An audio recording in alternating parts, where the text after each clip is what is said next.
Hola, la clase pasada vimos los diferentes tipos de monarquías que existieron. Hay algunos que siguen hasta nuestras fechas, pero solo como representativo de su historia. Por ejemplo, España aún tiene una monarquía, pero no funciona para cuestiones políticas. Tiene aparte su parlamento y todo ese rollo. Es solamente simbólico en la representación de las cuestiones reinales en España actualmente. Inglaterra, de la misma forma, sí, tiene mucha riqueza, eso sí, pero deben de estar también acoplados a las cuestiones que se viven actualmente. Entonces no tienen gran poder como lo tenían en la antigüedad. Eh, Nos quedamos viendo lo relacionado con Inglaterra, Isabel I, su derecho de corso, etcétera. Ahora nos toca ver a Rusia. También fue una monarquía. Estuvo representado principalmente por Gengis Khan,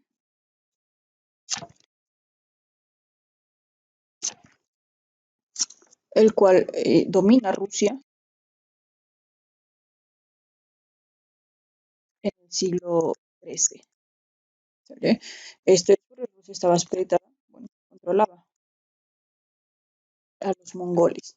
Eh, Surgen personajes importantes en esta monarquía, como lo fue en su momento Iván III, que fue apodado el Grande. Cada uno de ellos tenía un apodo específico, ¿vale? Por su tamaño, por su apariencia, por la crueldad, etcétera. Entonces, cada uno tenía ciertas cuestiones que lo caracterizaban. Iván era una persona muy alta, ejerce el control sobre los mongoles,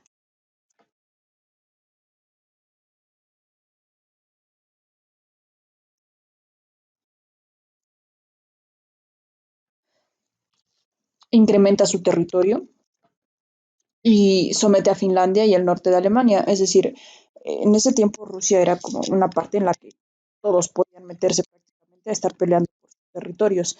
Pero una vez que llegan estos conquistadores, empiezan a recuperar la grandeza de, este, de este país actualmente.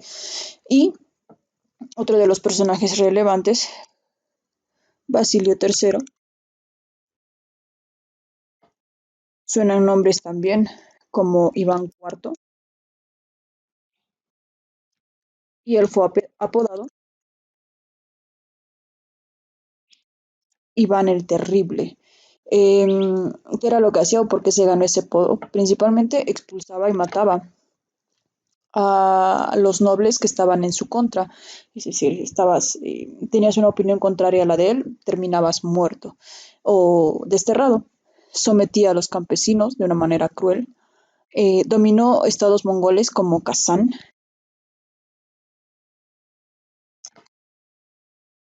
y Astracán, que eran de las ciudades principales en esa época, y extiende su poderío hasta el Pacífico. Si buscas en el mapa, Rusia queda como en una orilla y de ahí tiene lo que es el Pacífico. Entonces se extiende su poderío mucho más allá de lo que sus antecesores lo habían podido hacer, ¿sale?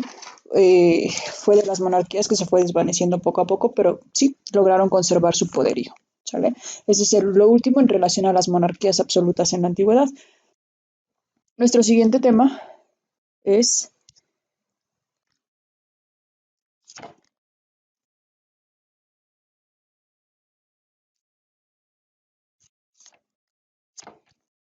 la ilustración. Ojo, no hay que confundir lo que es la ilustración con, eh, con lo que fue el Renacimiento. O sea, las características o lo que fue la ilustración fue un movimiento filosófico originado en Francia en el siglo XVIII y es precedente del Renacimiento. ¿Sale? Las ideas principales eran las siguientes. Primero, el empirismo, es decir, buscar experimentar con la realidad. El siguiente, es decir, en esta época en el empirismo planeaban que todo lo que estaba a nuestro alrededor era comprobable, medible y observable, dado que se creía aún que eran cuestiones relacionadas a dioses. Otra de las ideas y principios fundamentales,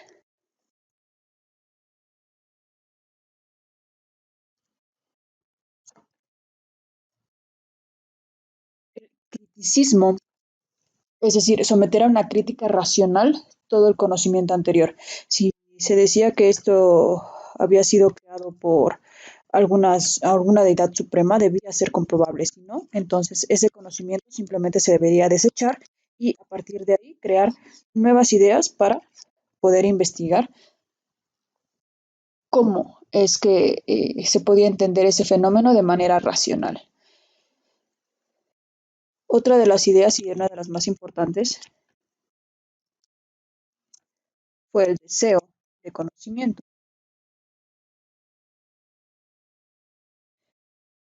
o sea, tanto aprender como enseñar.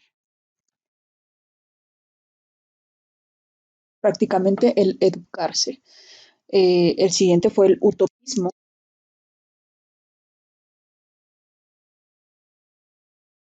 el cual mencionaba que razonar todo ayudaría a mejorar a la sociedad de manera económica, cultural, política, etcétera. ¿Sale? A eso se refería el utopismo.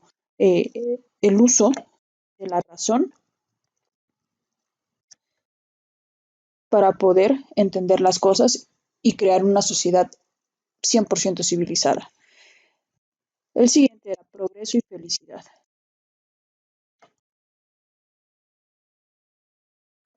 la cual para ellos era su objetivo prioritario,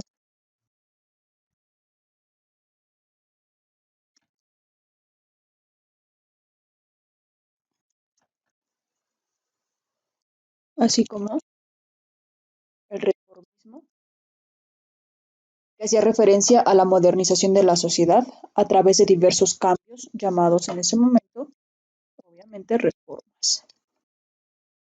¿Sale? En esta época prácticamente se buscaba aclarar todo el conocimiento heredado hasta ese entonces, que todo lo que se sabía se pusiera en tela de juicio y si estaba incorrecto, buscar la forma correcta de pensar y de cómo entender lo que nos rodeaba. De entre los grandes pensadores, ya habíamos visto algunos,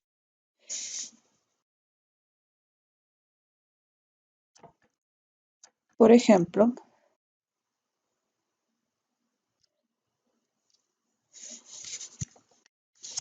Galileo Galilei,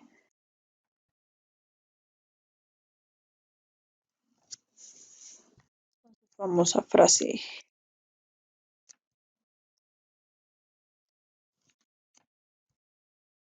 y sin embargo se muere.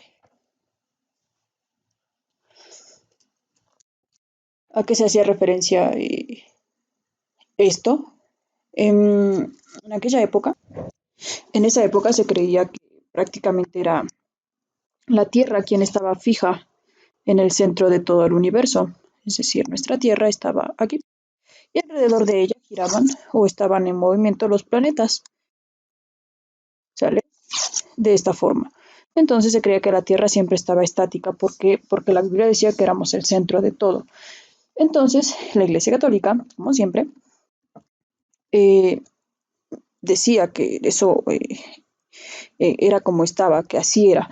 Galileo Galilei, a través de sus investigaciones y experimentos, se logró dar cuenta de que no, era al revés, que no era la Tierra la que estaba en medio, sino, al menos en el universo conocido, era el Sol el que estaba acá y nosotros girábamos alrededor de ella.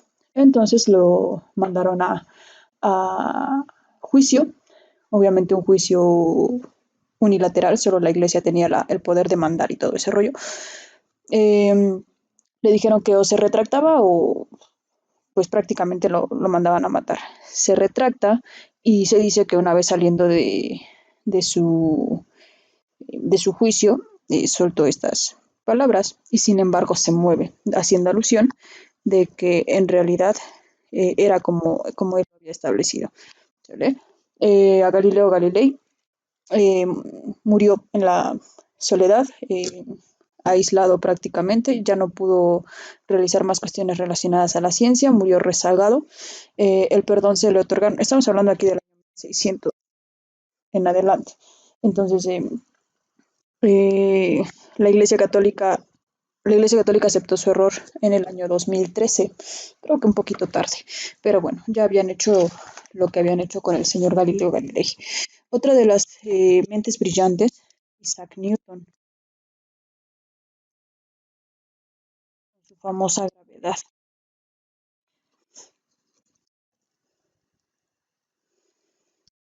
Ellos dos fueron grandes mentes en cuestión de la ciencia, en cuestión de la física. También en esa época se dan grandes descubrimientos geográficos a través de viajes, exploraciones. Y en ese tiempo se creía que la Tierra era plana, entonces era prácticamente así. Si una persona se animaba a viajar más allá, lo más seguro es que cayera infinitamente. Se creía eso, entonces los viajes y exploraciones eran muy limitadas y por lo tanto no se atrevían, perdón, a viajar por estas cuestiones de temer caerse. Ya después con los avances se descubrió que esto no era así, que nuestra Tierra tiene una forma diferente. En el ámbito intelectual, este ámbito se presentó con mayor fuerza en Francia entre los años de 1740 y 1750. Es donde toma una mayor relevancia esta época. Y a este periodo fue llamado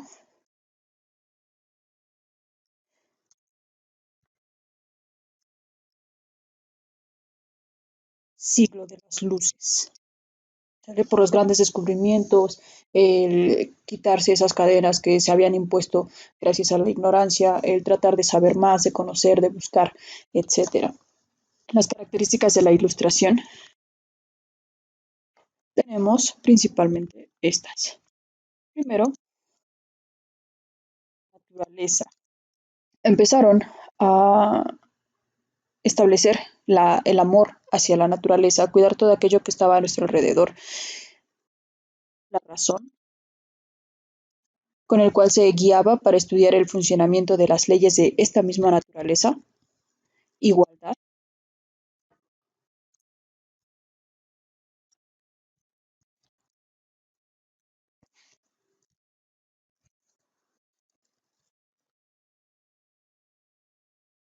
es decir, que todos los hombres son iguales a la luz de la razón, es decir, que todos los hombres tenemos la misma capacidad de pensar y de razonar lo que sea que esté a nuestro alrededor. Libertad de creer, pensar lo que, eh, lo que cada quien quisiera, tanto en asuntos políticos como religiosos, como económicos. También se implantaba lo que era el deísmo, es decir, creer en un Dios como autor de la naturaleza y laicismo, que es decir, actuar de manera correcta no porque Dios lo diga, sino porque como seres humanos pensantes tenemos esa capacidad de distinguir entre el bien y el mal, ¿sale? Nosotros podemos hacer estas cuestiones, saber qué está bien y qué está mal, ¿sale? No tanto porque lo diga un Dios, sino porque nosotros tenemos esa capacidad de razonar. Entonces, esto era lo más relevante en relación a la ilustración. Entre los precursores de esta increíble época está el buen John Locke, que ya lo habíamos visto antes,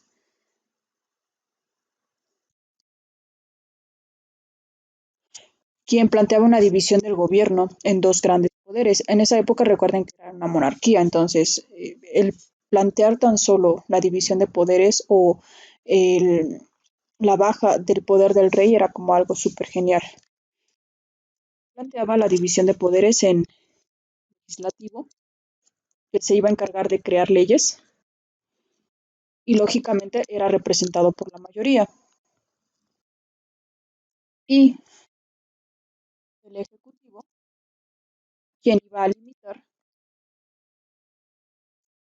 bueno, iba a estar limitado, mejor dicho, por el poder legislativo.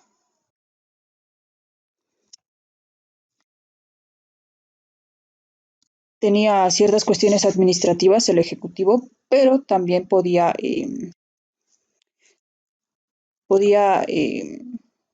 tener ciertas restricciones por parte del Poder Legislativo.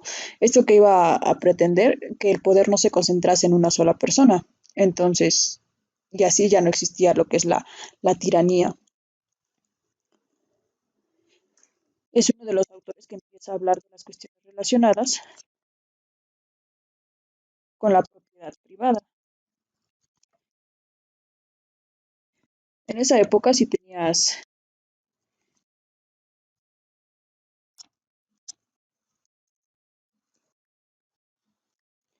un borrego, por ejemplo, que no sé qué sea esto, pero bueno, tenías un borrego, le pertenecía al rey, tu casa le pertenecía al rey, las cosas que tuvieses le pertenecían al rey. Entonces, a través de la propiedad privada se pretendía que cada quien fuera dueño de sus propias cosas. Otro de los autores relevantes, François,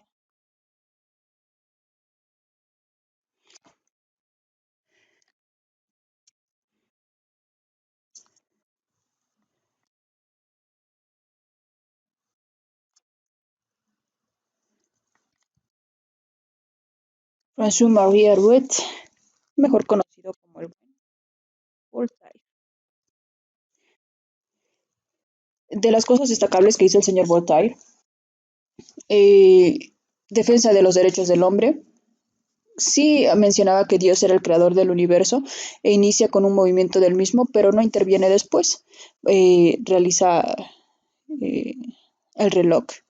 Busca limitar el poder del rey a través de un parlamento y se empieza a quejar de los impuestos injustos que pagaban los pobres.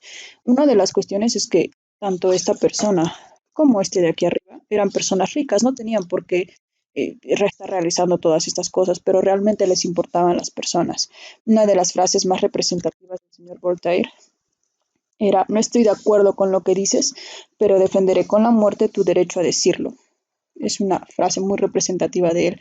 Es decir, tienes el derecho de decir lo que tú quieras, aunque no sea lo que yo crea, ¿sale? O aunque no esté de acuerdo con esa opinión. Y otro de los personajes importantes,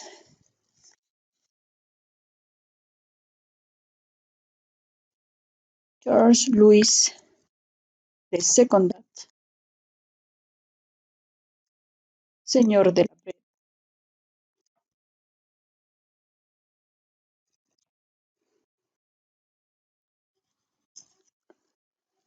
y barón de Montesquieu.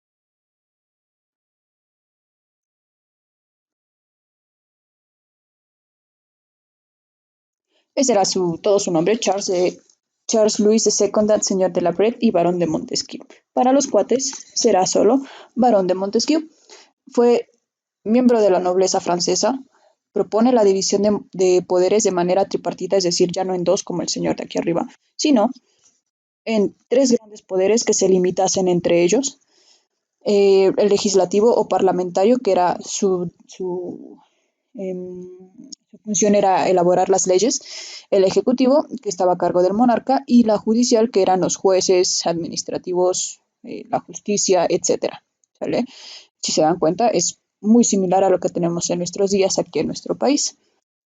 Otro de los personajes representantes, Jean-Jacques Rousseau.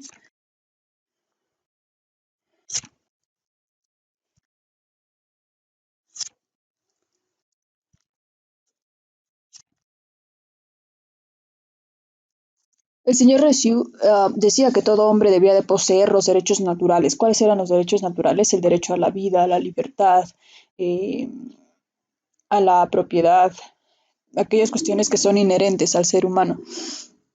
Mencionaba que el hombre era bueno por naturaleza, a menos que se le indicase ser malo. Es decir, él creía que todo hombre tenía algo bueno en sí. Profesaba, mejor dicho, el amor a la naturaleza. Su obra principal fue El contrato social. siguiente personaje, Denis Diderot. Este señor Denis Diderot es de lo más genial que puedan encontrar. Estaba muy en contra de la naturaleza del rey y muy en contra de la Iglesia Católica. Mencionaba una de sus frases célebres es, el hombre será realmente libre hasta que el último rey sea colgado con las tripas del último sacerdote.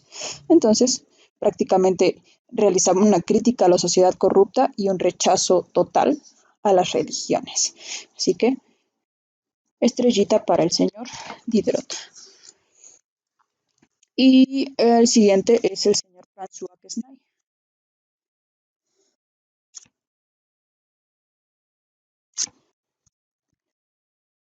Y sí, este es como una C, pero con una apóstrofe aquí abajo. ¿Sale? Es como una S para nosotros, se pronuncia como François Quesnay. Da importancia a lo que es la agricultura. Decía que las clases sociales se deberían de distinguir de acuerdo a su trabajo.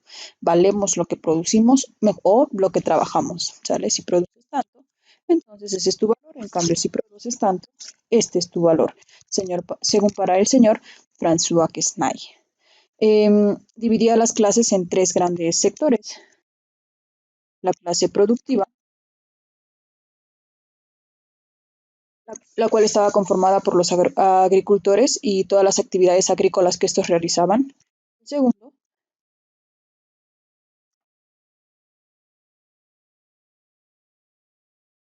la clase propietaria, que estaba integrada por aquellos quienes eran dueños de estas cuestiones, como los terratenientes, el rey y el clero.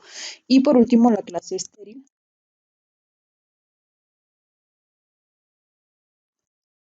que según Kesnay era las cuestiones manufactureras o de comercio, es decir, eran necesarios para la economía, pero no eran imprescindibles.